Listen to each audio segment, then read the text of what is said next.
1996 was a year of peaks and troughs for the Fed. Shawn Michaels won the WWE Championship for the first time, but his clique buddies Kevin Nash and Scott Hall split for WCW. Austin 316 was born, but the company made a total pig's ear of pushing Vader. As for the quality of wrestling, well, there was HBK versus Mankind at Mind Games, Bret Hart versus Stone Cold Steve Austin at Survivor Series, and then there was mostly stuff like this. I'm Adam Pacitti from Cultaholic Wrestling, and these are the 10 worst WWE matches of 1996. Join us!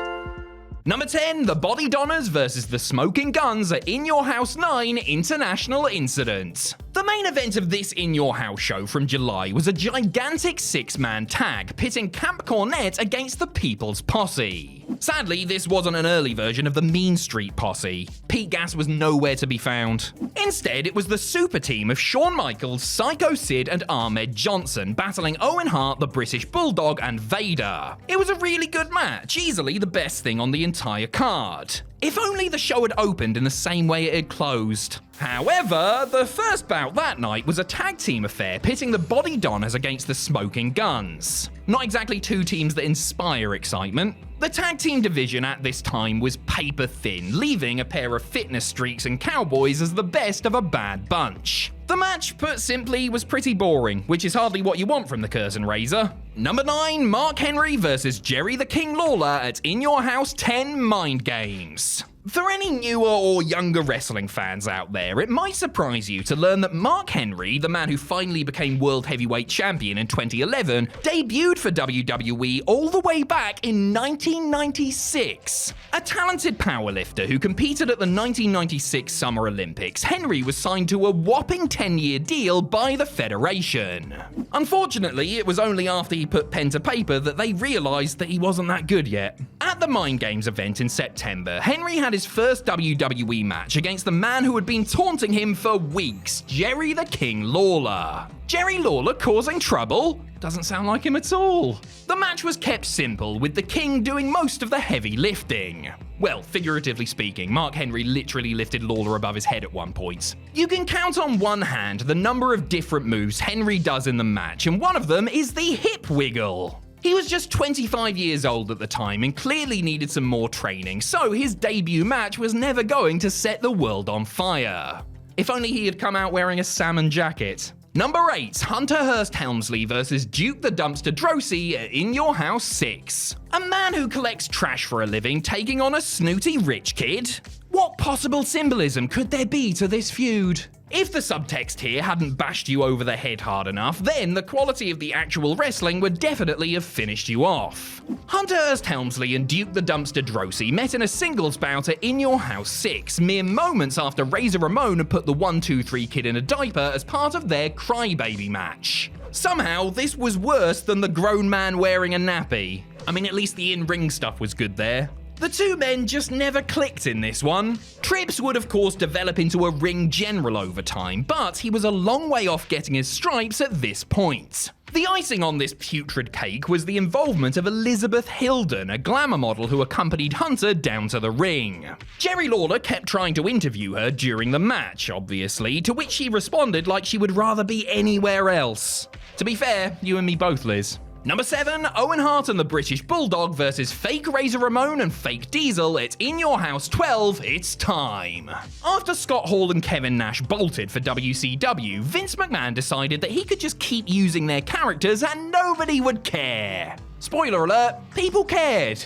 Rick Bogner and Glenn Jacobs, yes, that is the future Kane, were rebranded as fake Razor Ramon and fake Diesel in September 1996. Despite their disguises being as thin as baking paper, the company inexplicably gave the two phonies a tag team title match at their December pay-per-view. Not only did fans have to suspend their disbelief at the two doppelgangers, but they also had to work out who to cheer for as both teams in the match were heel. As if that wasn't confusing enough, the bout was also interrupted by two wrestlers from AAA and Stone Cold Steve Austin.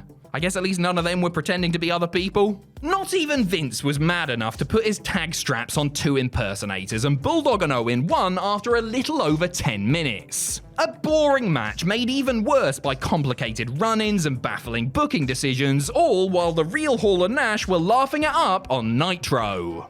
Number 6, The Undertaker versus The Executioner at In Your House 12, It's Time. On the very same night that Fake Diesel and Fake Razor fought for the tag titles, another utterly rubbish gimmick was doing battle with a company stalwarts. Terry Gordy of Fabulous Freebirds fame was brought into WWE in '96 as the Executioner, a man who executed people?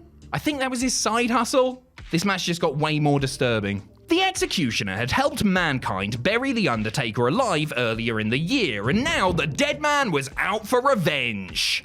Wrestling's good. This led to an Armageddon rules match, possibly named because it was so bad people wanted the world to end.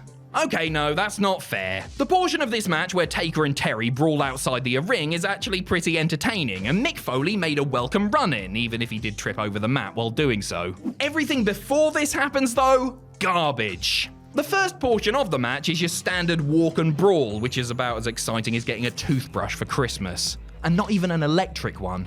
A bit of an improvement in the second half, but not enough to rescue this wretched encounter. Number 5, The Ultimate Warrior versus Hunter Hearst Helmsley at WrestleMania 12. Ah, The Ultimate Warrior. We will be talking about you a lot from now on. The former world champion made his comeback to the promotion at the biggest show of the year, facing off against young up-and-comer Hunter Hearst Helmsley. Obviously, the legend was going to win in his big return match, but nobody expected him to do so in such brutal fashion.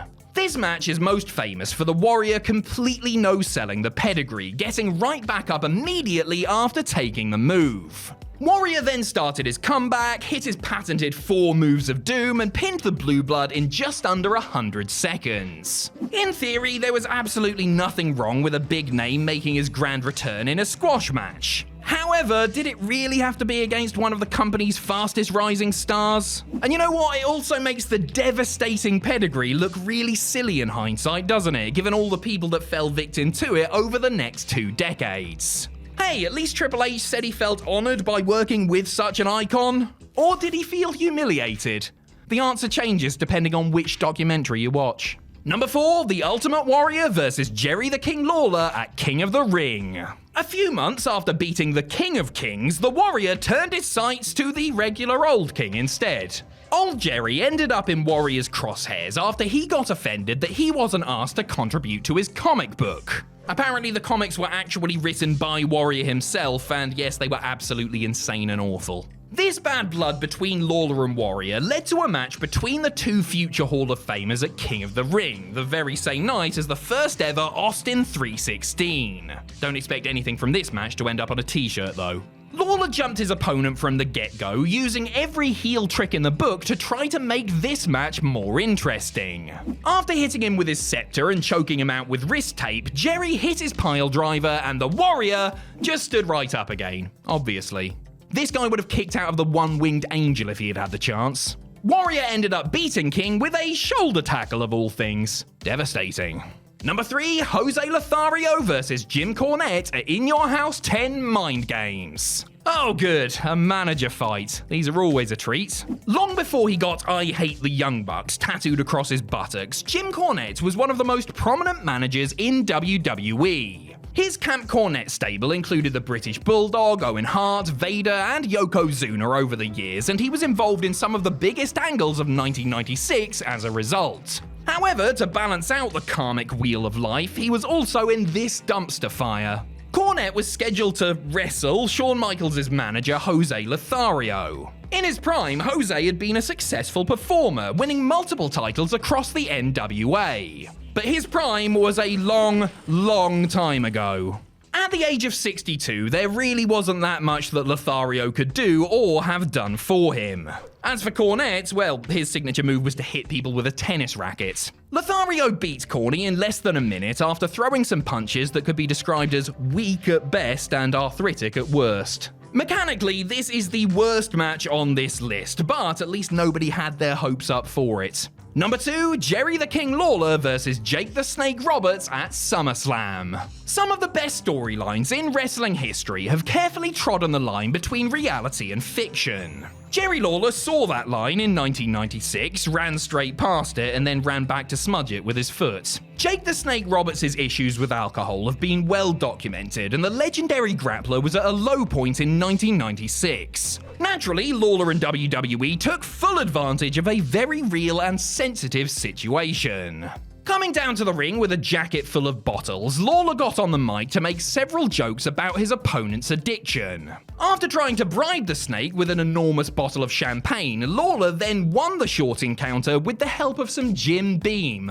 Roberts has gone on record to say that he absolutely hated this storyline. I mean, of course he did. Here was a man going through one of the roughest periods of his life, and the company he worked for was broadcasting his personal problems for the world to see. The match itself was bad enough, but the way this whole thing was conducted leaves an incredibly bad taste. Oh, and there was actually real booze in the bottle. Tossers. Number 1, The Ultimate Warrior vs. Goldust at In Your House 7, Good Friends, Better Enemies. Pretty much everything that the Ultimate Warrior did in his comeback run was cursed, but nothing went down worse than this utterly mind-boggling moment from the April In Your House event. After brushing the future head booker of the company aside like he was nothing, Warrior entered into a feud with IC champion Goldust. Plans for the two to fight over the title were derailed when Goldie hurt his knee, but that didn't stop WWE from putting the two in a segment together on pay-per-view. Although I really wish it had. After several minutes of stalling, Warrior invited Goldust to sit in the ring on Marlena's director's chair. The two then mucked around smoking cigars until Warrior burnt the bizarre one, causing him to flee. Oh, and Mantar was there in a suit just for good measure, by the way. Although this sounds like a segment, the bell did actually ring, meaning that this was an official match that clocked in at an agonizing 7.5 minutes. Even if it hadn't been an actual match, this was still one of the worst parts of one of the worst runs of the entire calendar year. Hooray!